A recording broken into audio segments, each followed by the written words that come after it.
let's talk about the tools that you could use as a consumer or a realtor in the space, in the real estate space, to really identify what the market is doing and really understand where the market is.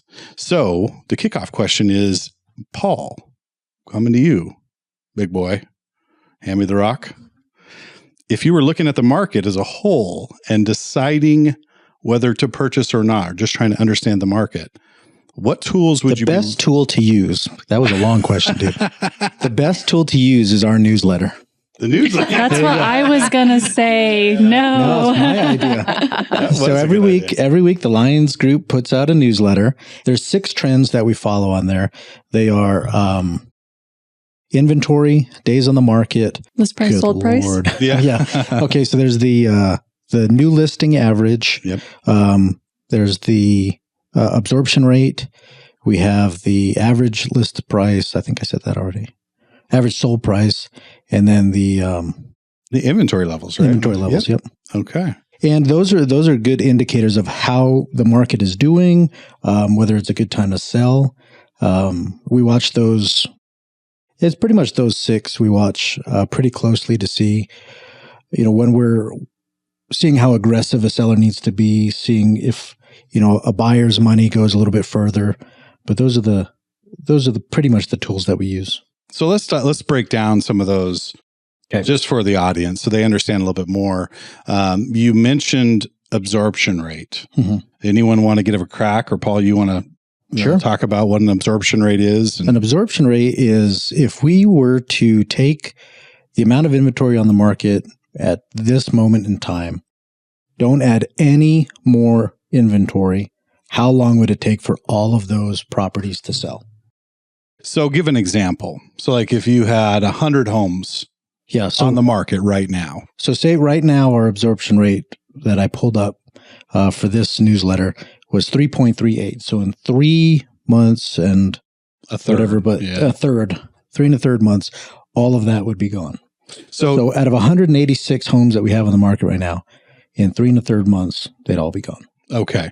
And so an absorption rate for the audience really is an indicator on whether it's a buyer's market or a seller's market, because the shorter the absorption rate, in other words, how fast the market would move the inventory, means that it's typically more of a seller's market. There is an equilibrium point, which is between, I think, 5 and 6 months. Would you concur with that? About 5 and 6 months, it's really not a buyer's market, and it's really not a seller's market. If the absorption rate is up at 9 months, then guess what? It's a buyer's market because those houses are sitting. And that's a good key indicator to look at. Mm-hmm. Helps really think through for a seller or a buyer, like, where is the market currently when in regard to the absorption rate? So that can right there shed a lot of light on what's going on. What about list versus sales price? Shannon, you want to give that one a crack? Well, we were actually just talking about this morning, and as of right now, what did we say? It was like 97.7. Mm-hmm. Yeah. 97.7% of the sales price is what it was listed for. That's pretty impressive for sellers, or maybe it's impressive for us that we're getting it right. Yeah. that we know where the market is. So I would say we're still in a seller's market, obviously. Okay. So when you say 97.7% for the audience, what does that mean? Like, give an example of what that would mean. So if you're, just for a round number, if you are selling your house for $100,000, just chances, I'm not saying it's all science, because sometimes you may go over or under, but you can expect with the trends where the market is right now that you might sell it for 97.7 instead of 100,000, 97,000. So we're getting pretty close to what those list prices are. Usually when you're in more of a buyer's market, you have a lot of more negotiating that goes on, for the sellers. So they would maybe be getting, 90% of their asking price. But right now they're getting on average 97.7, which is pretty amazing, I think. It's pretty impressive. Yeah, I think that's a great, for sellers especially. I mean, and the key delineation is these are homes that have sold.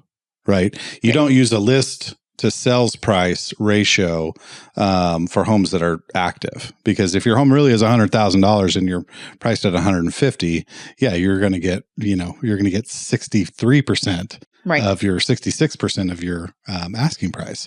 But having said that, a list to sell ratio like that is really a good indicator. Like you said, 97.7%.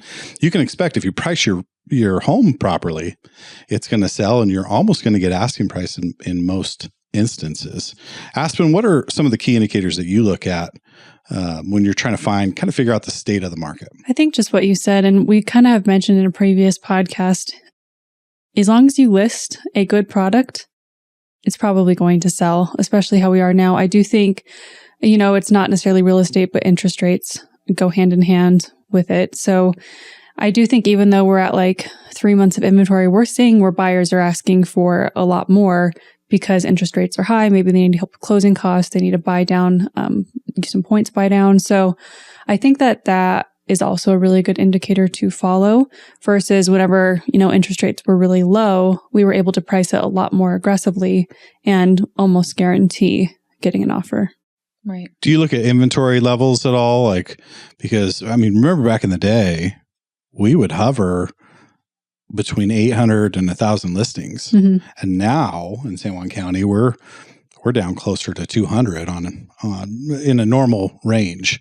We haven't hit 200 in a while. Yeah. So I do look at it, especially if it's in the same neighborhood. If you have a house pop up right across the street and you were going to price it 50,000 more, you're probably going to have to adjust it down a little bit. But as far as right now, like the whole county, not necessarily. I just look close by, see what things have sold for, how quickly they're selling. Yeah. And you can take a quick snapshot because if we've been hovering around or under 200, right, Paul? And then all of a sudden we have 400 homes on the market and go, whoa, now the market has to have softened a bit, right? Would that be a fair conclusion? Mm-hmm. So if you pay attention to the inventory levels, that could really help out. Do you ever watch these estimates? No. Days on the market is one of the things that I look for. And we can see, if you look at my newsletter, we can see for the last few months, newsletter. Did you guys catch that? The Lions Group newsletter, sorry. We know who does all the work. I know. Aspen does, apparently. I made it. Another thing to pay attention to is days on the market. And over the last couple of months, it's been steadily going up. We're in, I think the last one was 65 days on the market. So as that goes up, it means houses are sitting longer. It means I use that one more to say we're trending towards a buyer's market, because the longer they stay on, the more sellers get a little bit more willing to negotiate. Buyers are, have the ability to bring that price down a little bit. So days on the market and that sold to list price percentage are the two that I look at. And then the other ones that we don't necessarily have numbers on are, like we were talking about earlier today, appraisals are starting to come in a little bit lower. Those are anecdotal things that we watch out for. And the other is fall through rate. Like we see back on the markets all the time. So I think buyers right now, because prices are so high, they're saying, okay, wait a sec, I'm not going to buy.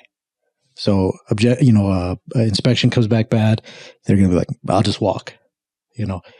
We see a lot of sticker shock. I didn't know that I'm buying this little Mossman and it's going to be $2,400 a month. I'm not going to buy. I'll keep people renting. Get a lot more particular about getting all the way to the closing table when those factors are in place, when it's costing them more money monthly, when it's costing them more money to get in.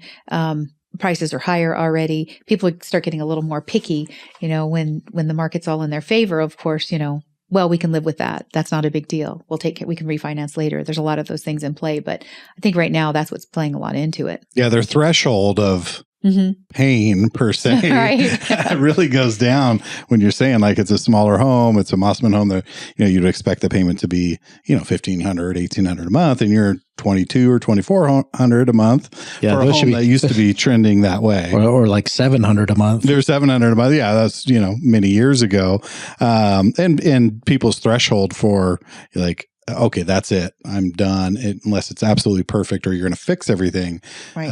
then, I'm going to back out. That's what I was thinking. The cost, if you're having to put all of your, even if you can't afford it monthly, if you can't afford to save anything, you can't do the repairs. So what if something comes up? What if you need to do a new heater or a new cooler or a new roof, something big? Yeah. You don't have the money to fix those things, which is really important when you're buying a house.